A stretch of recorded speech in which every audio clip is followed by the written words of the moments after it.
तो हेलो बच्चों, good morning. तो फिर आपका स्वागत है पॉइंट बोर्ड क्लास में।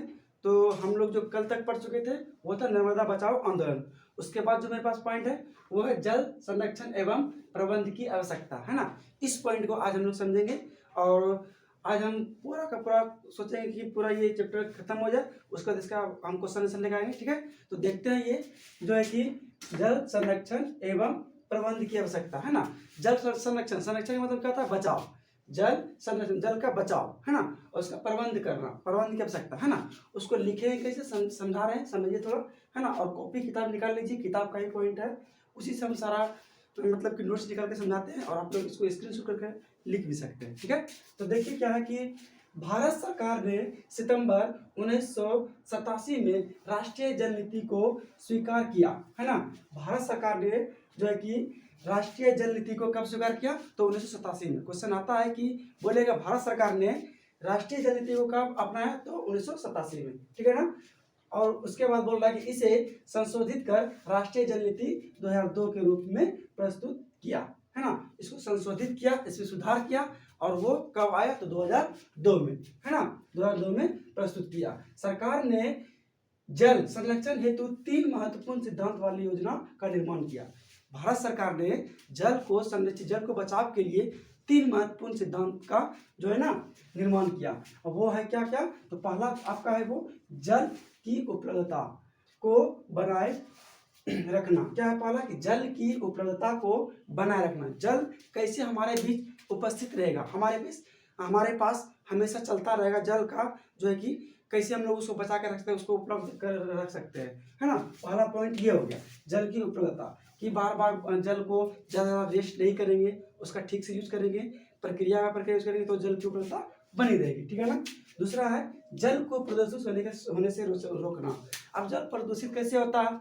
हम लोग गंगा जी में जो जाते हैं नहाने के लिए, उसमें सबको बहा देते हैं। नगरीय जो क्षेत्र है उसका जो नाला में गंदगी सा रहता है उसको भी वहाँ बहा देते हैं। तो वो चीज़ नहीं करना, है ना।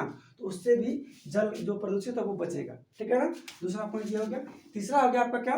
प्रदूषित जल को स्वच्छ कर उसका पुनर्चक्रण करना। अब जो जल प्रदूषित हो गया, जो खराब हो गया है, अभी बहुत सारा प्यूरो निकला है, फिल्टर वाटर निकला है, तो उसका प्रयोग करके खराब जल का भी हम लोग उपयोग कर सकते हैं। तो इस तरह से हम लोग क्या कर सकते हैं? जल संरक्षण एवं प्रबंध की आवश्यकता कर सकते हैं। ठीक है, नेक्स्ट लिखते हैं फिर मेरे पास है अगला है वर्षा जल संग्रहण एवं उसका पुनः चक्रण। क्या है कि वर्षा जल संग्रह मतलब वर्षा के जल जो है, वर्षा का जो पानी आता है, जल आता है, उसका संग्रह, उसका बचाव कैसे करेंगे, है ना। और उसका पुनः चक्रण, उसका फिर वो जल हमारे पास कैसे आएगा, तो वो समझना, है ना। ये आप क्लास 6 में पढ़ चुके होंगे, है ना।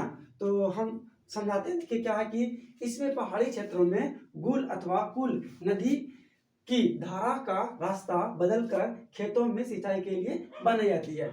जो है कि गुल और कुल ये नदी का नाम है, इसका नाम है नदी का नाम। उस नदी का धारा को बदल के, मतलब क्या होता है कि पानी पटाने के लिए बहुत सारा नाला बनता है, उसी तरह से नाला बदल मतलब धारा बदल कर, ना धारा का रास्ता बदल कर खेतों में सिंचाई के लिए बनाई जाती है, खेतों में पटवन के लिए जो है ना इस गुल और कुल का नदी का धारा बदल करके वहां पे पहुंचाया जाता है ना, ताकि सिंचाई बढ़िया से हो सके, है ना।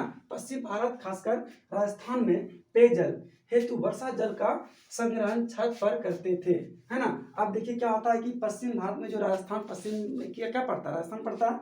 वहां पर जो है ना पेयजल, पीने के लिए जल का जो कि उपयोग में लाता है, पीने के लिए जल, उसका कैसे वो लोग अपने पास रखता था संग्रहित करके। वो देखिए राजस्थान में पेयजल हेतु वर्षा जल का संग्रहण छत पर करता था, छत पर करता था, है ना।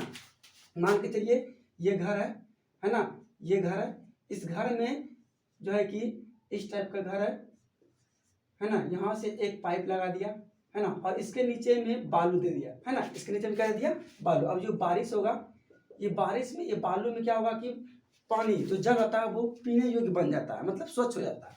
और वो पाइप के द्वारा फिर यहाँ आता है, फिर यहाँ बालू आता है, फिर यहाँ से पानी निकलता है। तो ये हो गया क्या? पीने योग्य आपका पानी हो गया। क्या हो गया? पीने योग्य पानी हो गया। इसी तरह से छत पे जो है ना राजस्थान में जल संग्रह किया जाता है पीने के लिए, है ना, पेयजल के लिए। अगला आपका पॉइंट क्या कि पश्चिम बंगाल में बाढ़ के मैदान में सिंचाई के लिए बाढ़ जल वाहिकाएं बनाने का प्रचलन है ना। बनाने का प्रचलन है कहाँ पे? तो बंगाल में। बंगाल में क्या है? पश्चिम बंगाल में बाढ़ के मैदान में, जो बाढ़ का मैदान होता है वहां पे सिंचाई के लिए बाढ़ जल वाहिकाएं बनाने का प्रचलन है। मतलब कि सिंचाई के लिए वहां पे एक अलग से रूट बनाया जाता है, एक वाहिकाएं बनाया जाता है ताकि सिंचाई करने में कोई दिक्कत नहीं हो, है ना। कहाँ पे? पश्चिम बंगाल में। ठीक, आ समझ में। आगे है कि शुष्क एवं अर्ध शुष्क, जो कि शुष्क प्रदेश है, राज्य है, और जो आधा शुष्क प्रदेश है वहाँ उस वैसे क्षेत्रों में वर्षा जल को एकत्रित करने के लिए गड्ढों का जो है कि निर्माण किया जाता है। गड्ढा बनाया जाता है ना, नीचे में खोद करके कोदाल से खोद कर गड्ढा बड़ा सा गड्ढा बनाया जाता है ना, क्या निर्माण किया जाता है, और उसमें क्या करता है? पानी को एकत्रित करता है ना। उसमें पानी को एकत्रित करके क्या करता है कि रखा जाता है कि बाद में इसका उपयोग करेंगे। कहाँ पे? तो देखिए कहाँ पे, जहाँ पे शुष्क और अर्धशुष्क प्रदेश होगा वहाँ पे गड्ढों का निर्माण करके उसमें पानी को रखा जाता है ना, जिसे जैसलमेर में खादी तथा अन्य क्षेत्रों में जोहड़ के नाम से जाना जाता है ना। कहाँ पे? शुष्क और अर्धशुष्क जो गड्ढा बनता है उस गड्ढे को जो है कि उस गड्ढे को अलग अलग जगह पे अलग अलग नामों से जाना जाता है। तो जैसलमेर में क्या नाम से जाना जाता है? तो खादिर के नाम से। क्या नाम से? खादिर के नाम से। ठीक है। तथा अन्य क्षेत्रों में जोहड़ गड्ढे को क्या बोलते हैं? जोहड़ के नाम से जानता है। ठीक है ना। राजस्थान के बिरानो, फलौदी और बाड़मेर जैसे शुष्क क्षेत्रों में पेयजल का संचय भूमिगत टैंक में किया जाता है। कहाँ कहाँ पे? राजस्थान, है ना। कहाँ पे? राजस्थान के बिरानो, फलौदी और बाड़मेर जैसे शुष्क क्षेत्रों में। दो जगह है जो कि बहुत ज्यादा सूखा स्थान है वहाँ पे। कहाँ पे? राजस्थान में। एक होता है ना कि किसी का विशेषता, तो राजस्थान का विशेषता वास्तव यही है जो कि यहाँ पे बहुत ज्यादा सूखा पड़ता है। कौन कौन सा? फलौदी और बाड़मेर।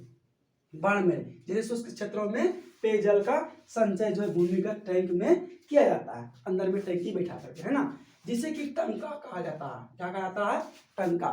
बोलेगा कि राजस्थान में जो टैंक का प्रयोग होता है उसको वहां पे क्या नाम से आता है? तो टंका। क्या नाम से? टंका। ठीक है ना। इस कार्य में राजस्थान की एनजीओ, एनजीओ का मतलब होता है नॉन गवर्नमेंट ऑर्गेनाइजेशन। ठीक है ना। एनजीओ का मतलब नॉन गवर्नमेंट ऑर्गेनाइजेशन। ठीक है ना। एनजीओ तरुण भारत संघ पिछले कई वर्षों से कार्य कर रही है ना, जल को संरक्षण करने में। राजस्थान में जो एक है एनजीओ है उसका नाम है तरुण भारत संघ। कहाँ पे? राजस्थान में एक एनजीओ है तरुण भारत संघ, वो जो है जल को संरक्षित करने में, जल को बचाने में बहुत दिनों से कार्य कर रही है। ठीक है। तो अगला पॉइंट लिखते हैं फिर समझते हैं। ठीक। तो अगला पॉइंट जो मेरे पास अगला जो अभी हम लिखे वो देखिए क्या है कि सोन परियोजना एक अध्ययन। सोन परियोजना जो था बिहार का, जो सोन नदी पे बना था वो परियोजना था, वो एक अध्ययन था और उसको समझना है। ठीक है ना। सोन परियोजना एक अध्ययन कैसे है उसको समझना है। देखिए बिहार में 3 प्रमुख परियोजनाएं हैं, सोन, गंडक और कोसी परियोजना। सोन परियोजना, गंडक परियोजना और कोसी परियोजना, ये तीनों परियोजना बहुत ही प्रचलित है। कहाँ पे? तो बिहार में। बिहार में 3 परियोजना प्रचलित है। कौन कौन सा? सोन, गंडक और कोसी परियोजना। ठीक है ना। सोन नदी घाटी परियोजना बिहार की सबसे प्राचीन परियोजना के साथ साथ जो है कि यहाँ की पहली परियोजना है। बोलेगा बिहार का पहला परियोजना क्या है? क्या बोलोगे? बिहार का पहला परियोजना क्या है? तो सोन नदी घाटी परियोजना है। ठीक है ना। सोन नदी घाटी बिहार का पहला परियोजना। ठीक है ना। इसका विकास ब्रिटिश सरकार ने 1874 ईस्वी में किया था। बोलेगा सोन नदी घाटी परियोजना का आविष्कार किसने किया था और कब किया था? तो ब्रिटिश सरकार ने। और कब किया था? तो 1874 ईस्वी में। कब किया था? 1874 ईस्वी में, 1874 ईस्वी में। ठीक है ना। इसके बाद है इसमें देहरी के समीप पूरब एवं पश्चिम दिशाओं में नहरें निकाली गई थी। अब जो है ये सोन नदी परियोजना जो है ना, इसमें से जो है कि डेहरी के समीप एक स्थान है, नाम है ना, डेहरी के समीप पूरब एवं पश्चिम, पूरब और पश्चिम दिशाओं में नहरें निकाली गई थी। मतलब उसका रास्ता निकाला गया था, है ना, जिसकी कुल लंबाई था 13 किलोमीटर। कितना था? 13 किलोमीटर, है ना। ये नहर से रोहतास, बक्सर एवं भोजपुर 3 जिलों को प्रभावित करती। प्रभावित करने का मतलब क्या? ये नहर जो है ना लोगों को पटवन उटवन करने में ये नहर बहुत ही लाभदायक होता था, है ना, करती थी। सुविकसित मतलब कि अच्छे ढंग से विकसित रूप से यह नहर 3 लाख हेक्टेयर भूमि को सिंचित करती है। कितने लाख? 3 लाख हेक्टेयर। सोन नदी परियोजना का जो नहर है 3 लाख हेक्टेयर भूमि को सिंचित मतलब क्या? पटवन में मदद करता था। कौन सा परियोजना? तो सोन नदी घाटी परियोजना। बोलेगा सोन नदी घाटी परियोजना का आविष्कार मतलब कि कब बन के तैयार हुआ था? तो 1874 ईस्वी में। क्या बनाया था? तो ब्रिटिश सरकार ने। क्या बनाया था? ब्रिटिश सरकार ने, ठीक है ना। उसके बाद है 1968 में इस योजना के डेहरी से 10 किलोमीटर की दूरी पर, है ना, स्थित इंद्रपुरी नामक स्थान पर बांध लगाकर बहुउद्देशीय परियोजना का रूप जो है कि देने का प्रयास किया गया। इसी बांध में कुछ चेंजिंग किया गया ताकि और भी बहुत सारा उद्देश्य के लिए इसका प्रयोग हो सके। किस बांध का? तो सोन नदी घाटी परियोजना वाले बांध का, है ना। तो ये कब किया गया था? 1968 में इस योजना को डेहरी से 10 किलोमीटर की दूरी पर, डेहरी जो जगह बताए उसके 10 किलोमीटर दूरी पर स्थित इंद्रपुरी नामक स्थान था वो, है ना, वहां पर बांध लगाकर बहुउद्देशीय परियोजना के लिए इसका रूप देने का प्रयास किया गया था, ठीक है ना। बिहार विभाजन के पूर्व, बिहार विभाजन कब हुआ था? नवंबर में हुआ था 2000 में। तो उस समय इंद्रपुरी परियोजना कंदवन जलाशय परियोजना के नाम से जाना जाता था। पहले इसका नाम क्या था? पहले नाम इसका था कंदवन जलाशय योजना। ये भी पूछा जा सकता है कि इंद्रपुरी जलाशय परियोजना का पहले नाम क्या था? तो क्या बोलोगे? कंदवन जलाशय परियोजना। क्या बोलोगे? कंदवन जलाशय परियोजना, है ना। तो यहाँ तक आप लोग को हमको आशा की समझ में आ गया होगा, है ना। यहाँ तक आपको समझ में आ गया, है ना। दूसरा है कि इससे जो है कि और भी बहुत सारा योजना बनाया गया बिहार में। इसको देख के तो वो क्या क्या था? तो दुर्गवती जलाशय योजना, दुर्गवती जलाशय योजना, उत्तरी क्यूल जलाशय योजना, जो कि यहाँ उत्तरी क्यूल जलाशय योजना जो है इससे बहुत सारा क्षेत्रों में पटवन होता था। उस क्षेत्रों में, है ना, उस क्षेत्र में बहुत सारा पटवन होता था जिससे कि उस जगह को अब क्या नाम से जाता है? चावल का कटोरा। यहाँ तक कोई दिक्कत हुआ सबको? नहीं ना। हमको ऐसा कोई दिक्कत नहीं होगा। अगर वीडियो समझ में आता है तो लाइक करें, कमेंट करें और शेयर जरूर करें, है ना। और कोई भी दिक्कत होता है तो हम पहले भी बोल चुके हैं आप लोग से कि कमेंट जरूर करके पूछें, कमेंट में जरूर पूछें कि क्या दिक्कत होती है आप लोग को। अब आज का क्लास यहीं तक। अगले क्लास में हम इसका क्वेश्चन आंसर लेकर आएंगे। अभी तक यहीं तक। स्वस्थ रहिए, मस्त रहिए। जय हिंद, जय भारत।